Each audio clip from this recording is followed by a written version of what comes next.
Primero, muchísimas gracias por vuestra concurrencia. Veo aquí la presencia de actores sociales fundamentales de la provincia de Imbabura.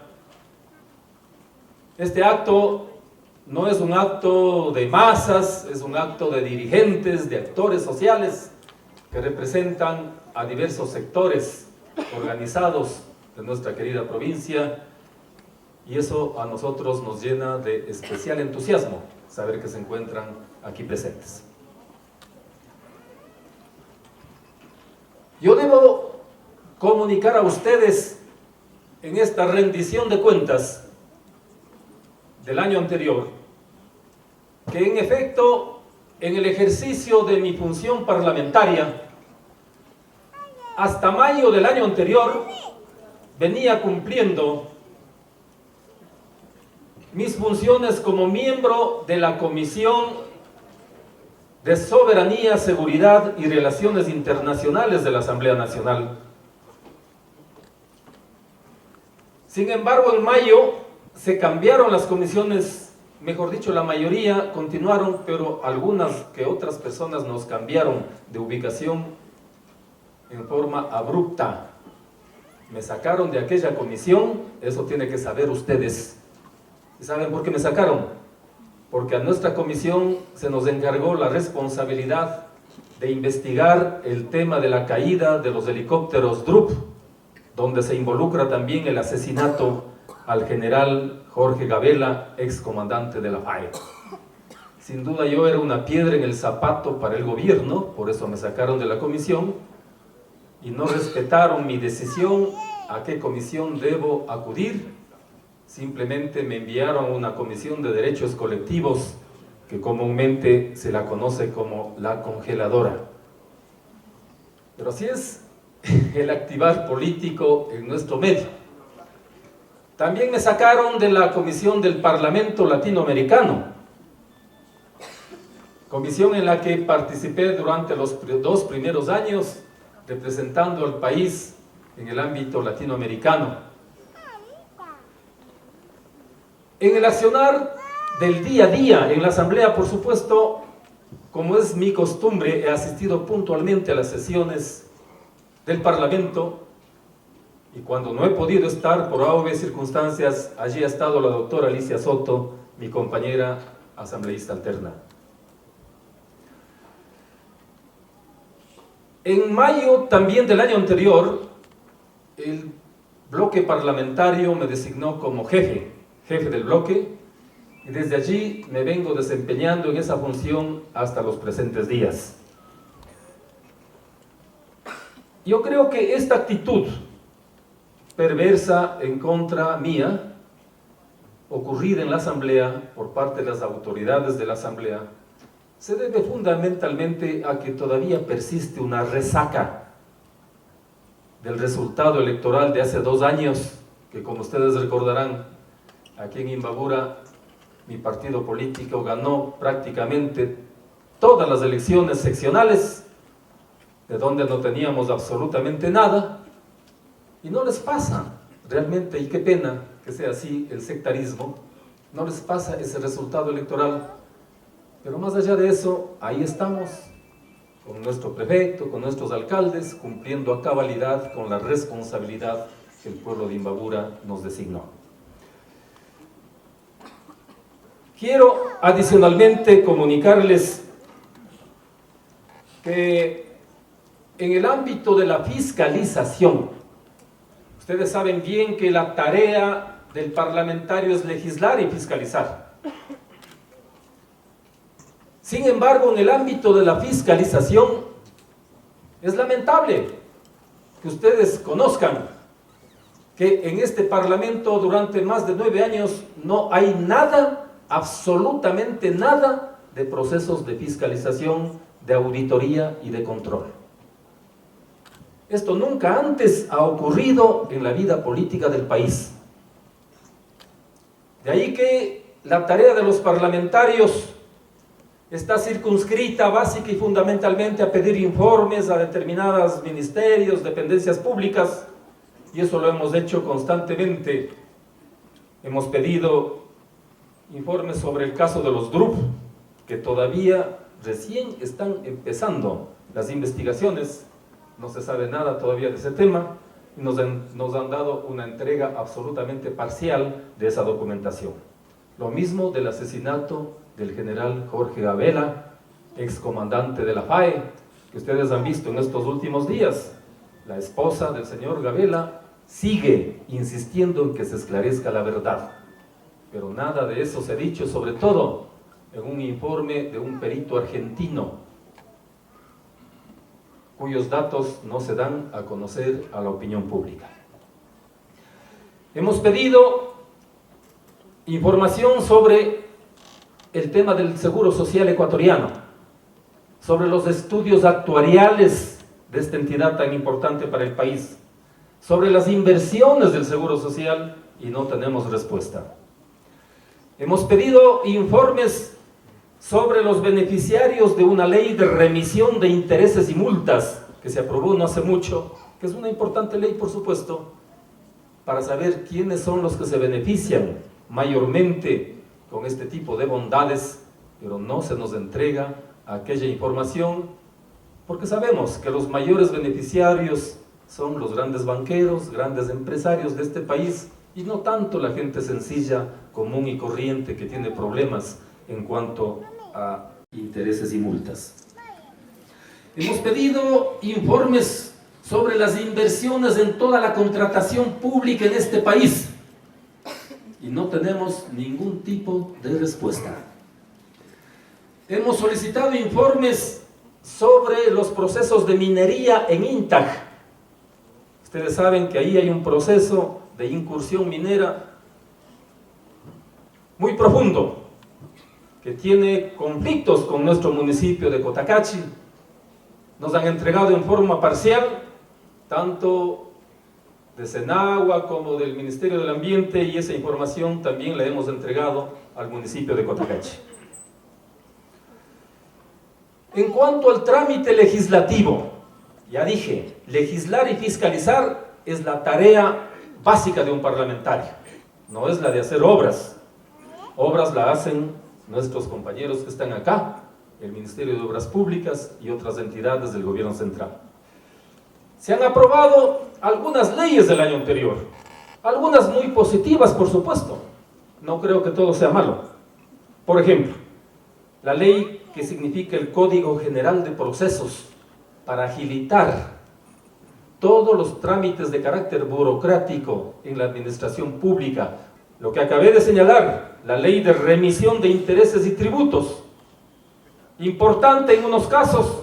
¿Por qué? Porque se benefician miles y miles de gente sobre todo sencilla, gente pobre, que no ha tenido por su incapacidad económica la posibilidad de pagar a tiempo los intereses y las multas, pero también complicado por el hecho de que con esta ley también se benefician los poderosos de este país. Los poderosos de este país que están acostumbrados a no pagar las deudas esperando leyes de esta naturaleza. Bienvenido, compañero Yomar, alcalde de nuestro cantón de Cotacachi.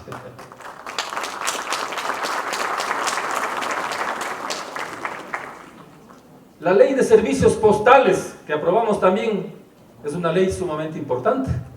Hay que destacarla como una ley interesante en el país. La ley de prevención del consumo de drogas, otra ley que es importante. Hay que aplaudirla, porque nos ayuda en el ámbito de la prevención del consumo de este mal endémico que afecta sobre todo a la juventud. El Código del Ambiente es otra ley que está en trámite.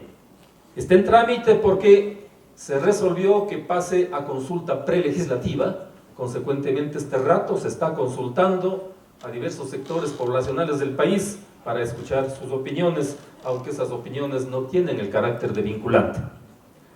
La ley de asociación público-privadas para las inversiones. Nos parece que es una ley importante, ley que debió haberse aplicado desde hace 9 años. Sin embargo, recién nos damos cuenta de la importancia de unir al sector privado con el sector público para que vengan inversiones al país, inversiones que han sido negadas en el caso ecuatoriano. Pero se aprobó al fin esta ley hace poco tiempo. Ojalá dé los resultados que todos aspiramos en beneficio del desarrollo nacional hoy en plena crisis, sobre todo en el ámbito económico. Hay una ley que ustedes tienen que saber, sobre todo los maestros. Aquí veo algunas caras de maestros, bienvenidos, que yo la impulsé, reformar la ley orgánica de educación intercultural bilingüe. ¿Para qué? Para que los maestros, a los maestros no los mantengan encarcelados desde las 7 de la mañana hasta las 3:30 de la tarde, cuando los alumnos ya se van a la 1 de la tarde y no tenían que hacer los maestros desde la 1 en adelante. Un absurdo que se adoptó en contra del magisterio. Yo recogí ese sentimiento porque también soy maestro. ¿Y saben lo que pasó? Se aprobó la ley planteada por mí. Los maestros ahora gozan de ese beneficio. Y vayan sabiendo ustedes, hicieron lo imposible para decir que esa no era iniciativa mía, sino que era iniciativa de una red de maestros que formó el gobierno para oponérsele a la Unión Nacional de Educadores. Eso hicieron. Bueno, no me importa que pretendan desconocer una iniciativa mía, pero los maestros sí saben quién impulsó esta tarea y que hoy están siendo beneficiarios de esta reforma a la LOI. La famosa Ley de Justicia Laboral, aprobada el año anterior. Aquí hay un hecho muy curioso. A las leyes le dan unos nombres medios rimbombantes, como la que se aprobó esta mañana. Ya hablaremos más adelante de eso, sobre temas laborales. La de justicia laboral se aprobó el año anterior. De justicia laboral.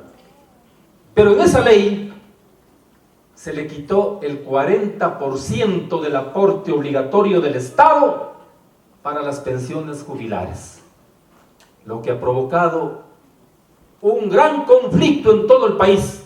La gente ha protestado por ello, porque definitivamente en forma más adelante la seguridad social, los jubilados se quedarán sin pensiones jubilares.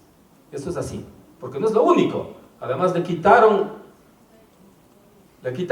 los fondos de salud, desconociendo una deuda también del Estado de 1.800 millones de dólares, lo cual se suma también al problema del ISFA, donde se les quita 41 millones al Instituto de las Fuerzas Armadas de Seguridad Social, argumentando que hubo un sobreprecio en el pago de terrenos en los Samanes de Guayaquil, pero hay que advertir que quienes hicieron esa transacción son los mismos del gobierno, donde está ahora la vicepresidenta de la Asamblea, en esa época ministra del Medio Ambiente. Esa ley, por ejemplo, a la cual nos opusimos terminantemente, sobre todo eliminar el 40% del fondo de pensiones, fue un atentado contra los jubilados de hoy y los jubilados del mañana. Impulsaron una ley especial para Galápagos. Ustedes han visto que Galápagos se levantó en un paro regional, porque está en contra de los intereses de nuestros compatriotas insulares, donde se les quitó derechos básicos, fundamentales, a los compatriotas que viven en nuestras islas.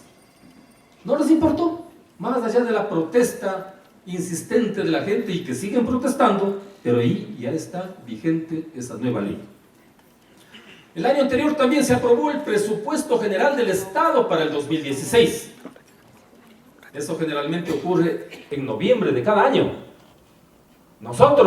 Yo particularmente me opuse a la forma como se aprobó ese presupuesto, porque entre otras cosas se afectaba a las universidades públicas del país.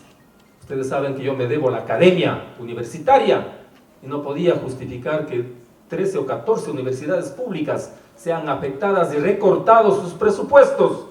La más afectada, la Universidad de Guayaquil, con 30 millones de dólares. Vean esto.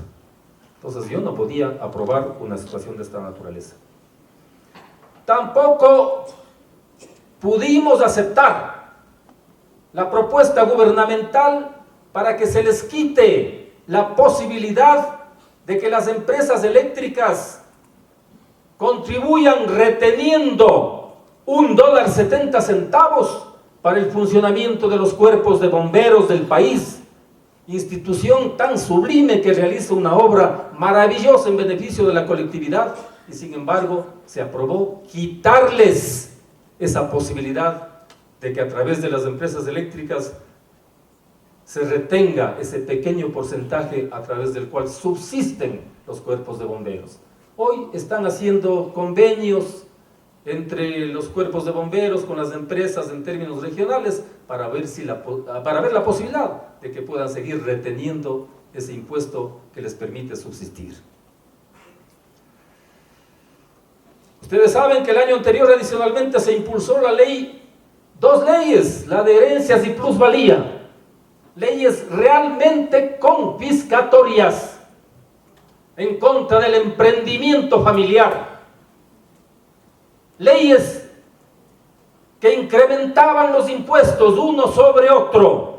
La gente protestó en todo el país, se levantó indignada, el gobierno tuvo que retroceder, los puso en stand-by esas dos leyes, pero ahora ya anuncia el presidente que las va nuevamente a poner en el debate. Mucho ojo, queridos compatriotas, sobre esas dos leyes. La ley de tierras también se aprobó hace poco, una ley que, como yo he dicho, tiene más dudas que certezas. Si bien se busca redistribuir la tierra ociosa, improductiva, para que la gente la trabaje, pero no es que se le va a entregar gratuitamente la tierra a los campesinos que la necesitan, se las va a vender esa tierra. Y se concentran los poderes en una autoridad agraria, que es el Ministerio de Agricultura, donde no permiten nadie más que participe, ya sea pues los centros agrícolas cantonales, las comunidades campesinas, las cámaras de agricultura, nadie, absolutamente nadie puede participar, porque el poder omnímodo, concentrador, está allí presente una vez más en la ley de tierras.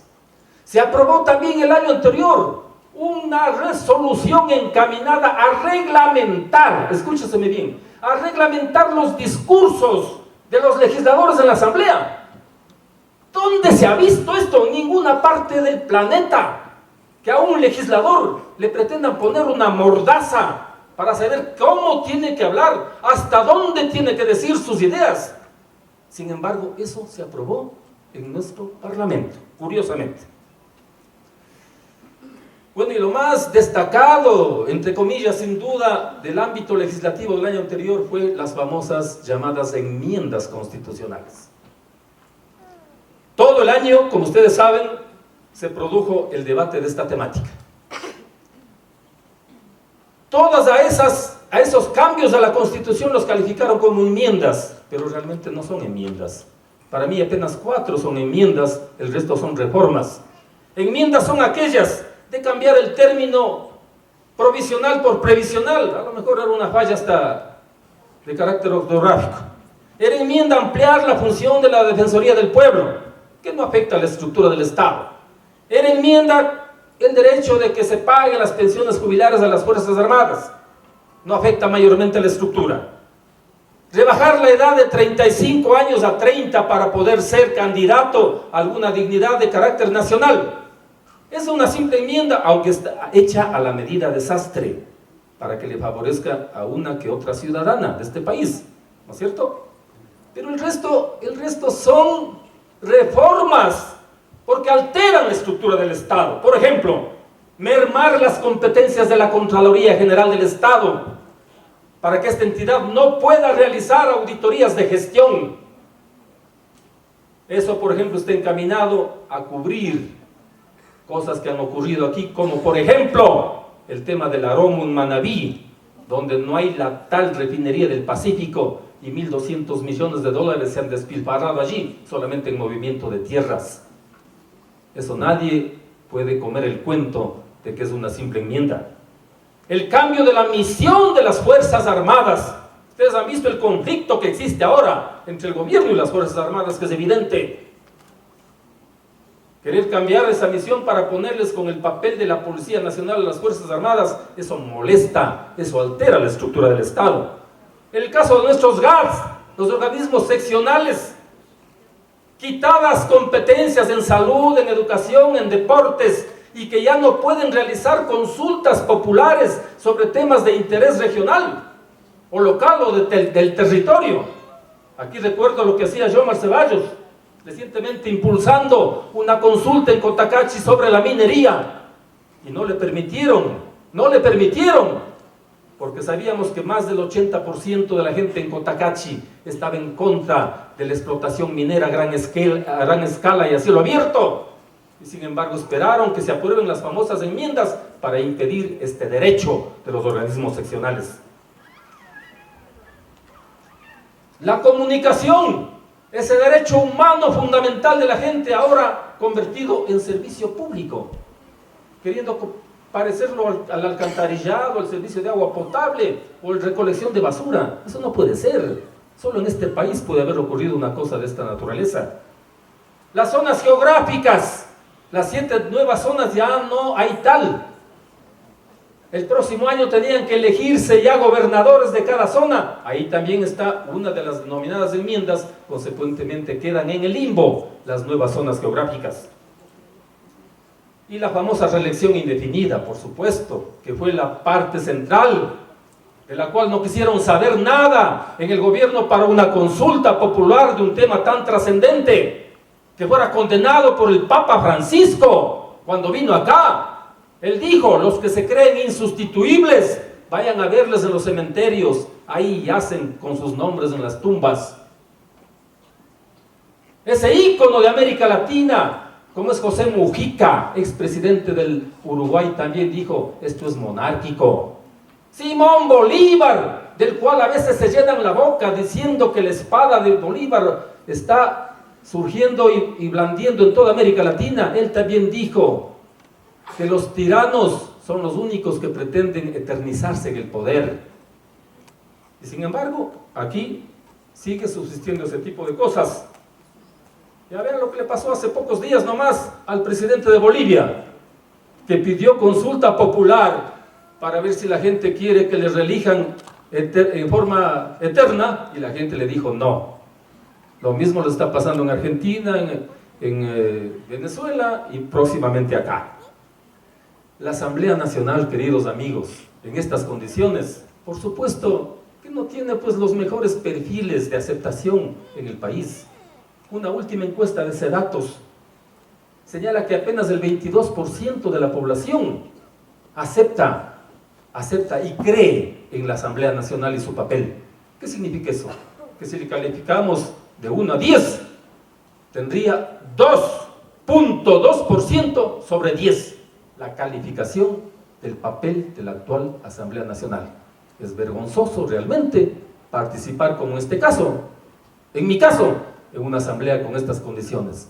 Yo he tenido experiencias parlamentarias en el pasado y nunca antes una tan perversa y antidemocrática como la actual que estamos viviendo. Quiero también, no me voy a alargar mucho, hablar de lo que pasó este año anterior.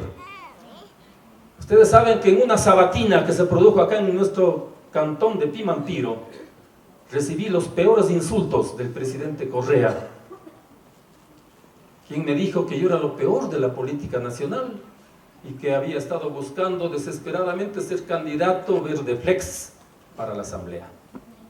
Hecho que nunca ocurrió. El presidente me llamó a mí insistentemente a que yo acepte encabezar la lista de ellos, y le dije no, porque estaba comprometido con mi partido Avanza, y le dije: igual voy a ganar las elecciones.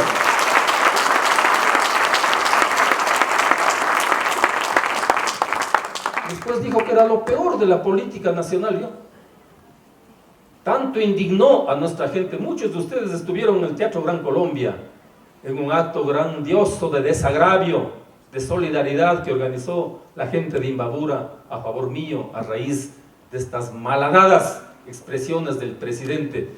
Mismo que un añito antes nomás, mientras yo era rector de la Universidad Técnica del Norte, cuando vino acá dijo que era uno de los mejores rectores del país. Él dijo, ahí están las grabaciones. Por eso en ese acto impresionante que hubo en el Teatro Gran Colombia, existieron oradores como ese ex rector de la Universidad Central, el doctor Edgar Samaniego, que envió un discurso magistral que está en el informe que ustedes tienen en sus manos. Leeránlo para que se den cuenta la magnitud de un hombre tan inteligente como Edgar Samaniego al referirse a esta problemática. Nos hicieron también el año anterior una auditoría a todos los asambleístas sobre nuestro patrimonio. Vean esto, para averiguar si nos hemos enriquecido ilícitamente o no. Yo, por supuesto, como no tengo nada que esconder, quien nada debe, nada teme, dije, venga nomás la Contraloría. Vinieron, y aquí está, queridos amigos, el informe de la Contraloría. En su conclusión final, me voy a permitir leer esto porque es importante. Dice, de la aplicación de los procedimientos de auditoría que fueron considerados necesarios y a base de la información recibida de los diferentes organismos de control y análisis efectuado los movimientos de las fuentes y usos de los recursos percibidos por el asambleísta doctor Antonio Pozo Salgado en el periodo examinado, se determinó que los movimientos económicos son razonables, es decir, los recursos acreditados en sus cuentas bancarias tienen sustento con los ingresos en relación de dependencia y los consumos y pagos efectuados son coherentes con los ingresos de la sociedad conyugal. Por lo tanto, se concluye que no se observaron en el curso del examen especial elementos objetivos que sustenten un incremento patrimonial injustificado. Firma Carlos Polit, Contralor General de la Nación.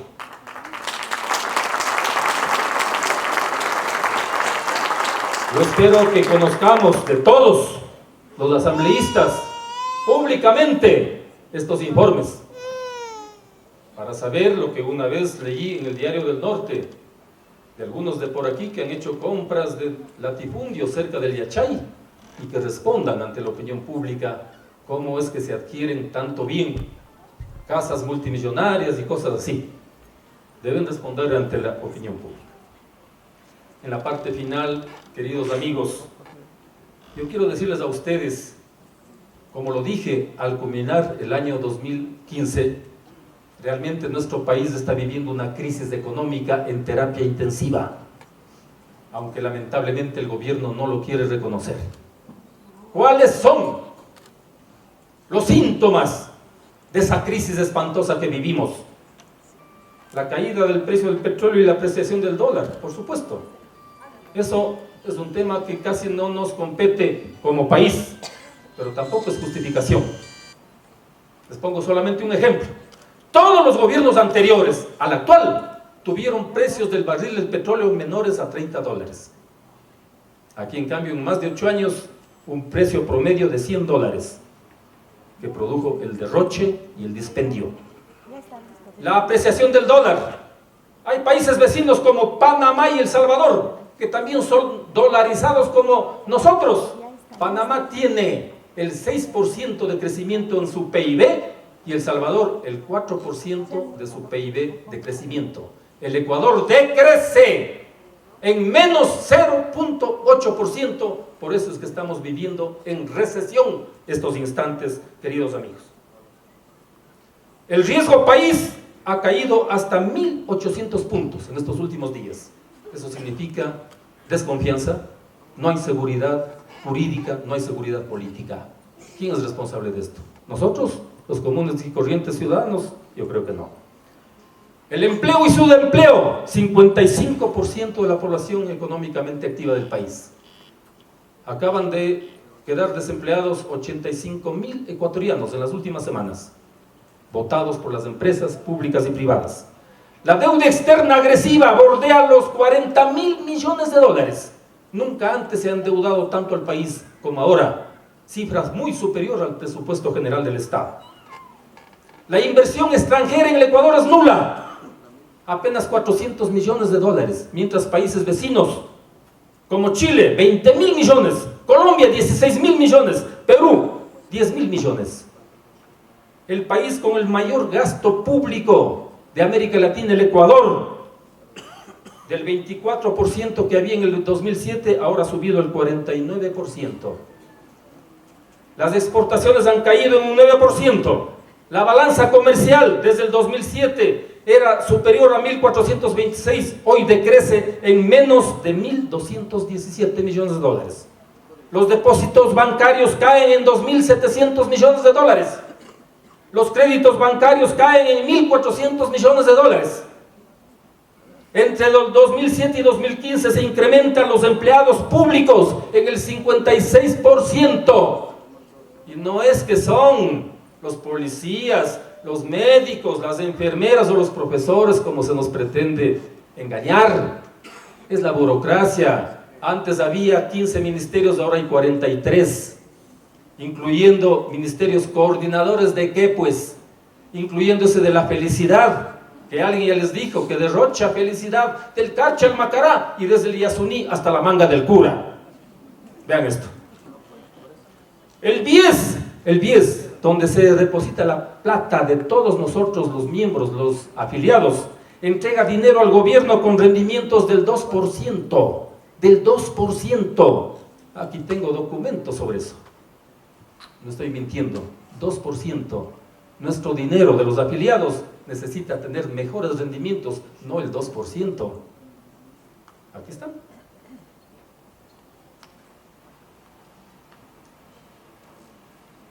El déficit fiscal este rato es de 9.000 millones de dólares. Y el gobierno no tiene dinero para cumplir con las acreencias de todos los contratistas, de los proveedores. Se eliminan las bonificaciones para las jubilaciones, la gente no puede jubilarse. Ya no les pagan las bonificaciones a la gente que quiere jubilarse. A los que pueden jubilarse, se retiran sin nada. En el Ecuador, curiosamente, hay 35.000 autos oficiales. Vean esto. Uno de los más altos del planeta. Comparativamente hablando, ni siquiera Estados Unidos ni Rusia tienen porcentajes tan altos como el nuestro. En el año anterior, 2015, la Supercom sancionó a 368 periodistas y medios de comunicación. Esa es la libertad de expresión que tenemos aquí en el Ecuador. Esa comisión anticorrupción que se armó, porque aquí no hay fiscalización, ya denunció sobreprecios del 82% en la central Manduriacus, aquí en Intac, y por eso les están enjuiciando penalmente. Están denunciando corruptelas en el Aroma en Manabí, en la construcción de carreteras que cuestan 4, 5 y 6 veces más de lo que normalmente cuesta el kilómetro por una carretera, y están siendo enjuiciados. ¿Qué les parece? La mayor parte de ecuatorianos afirma, el 90.9%, que el país vive una crisis, que vivimos un hiperpresidencialismo concentrador de todos los poderes, y que el autoritarismo, la prepotencia y la intolerancia están en plena vigencia aquí en el país, y que esta política de dispendio y derroche del gasto público está agotada, que necesitamos un nuevo modo de hacer política y de conducir los destinos de este país.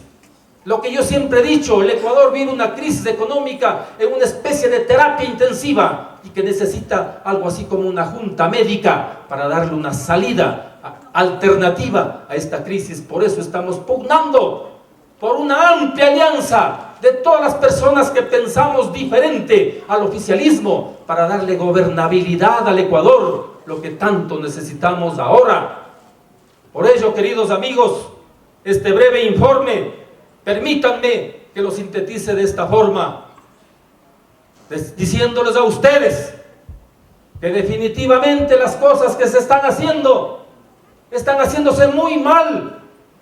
Lo que acaban de aprobar el día de hoy, con 84 votos en contra de los trabajadores, rebajándoles la jornada laboral en un 25% y los sueldos también. Ampliando 9 meses, vean esto, sobre todo las mujeres que están aquí, ampliando a 9 meses de licencia sin sueldo por maternidad a padres y madres. ¿Creen ustedes que la gente pobre y gente sencilla va a poder vivir De esa forma, como dicen, para evitar la desnutrición infantil. Ahora vamos a tener 3 desnutridos, el papá, la mamá y el niño, porque los primeros no van a tener la posibilidad de atender la manutención del pequeño hijo tierno. El seguro de desempleo, quitándole el fondo de cesantía al resto de trabajadores. O sea, filántropos con dinero ajeno de gente pobre. Eso acaban de aprobar esta mañana. Por ello, mi invitación a todos y cada uno de ustedes, a que estemos atentos, a que no permitamos tanto atropello. El próximo año, dentro de poco, se avecina una nueva elección presidencial. Por favor, queridos zimbabureños, ya es hora que cambiemos de timón y le demos una suerte distinta a los ecuatorianos. Gracias.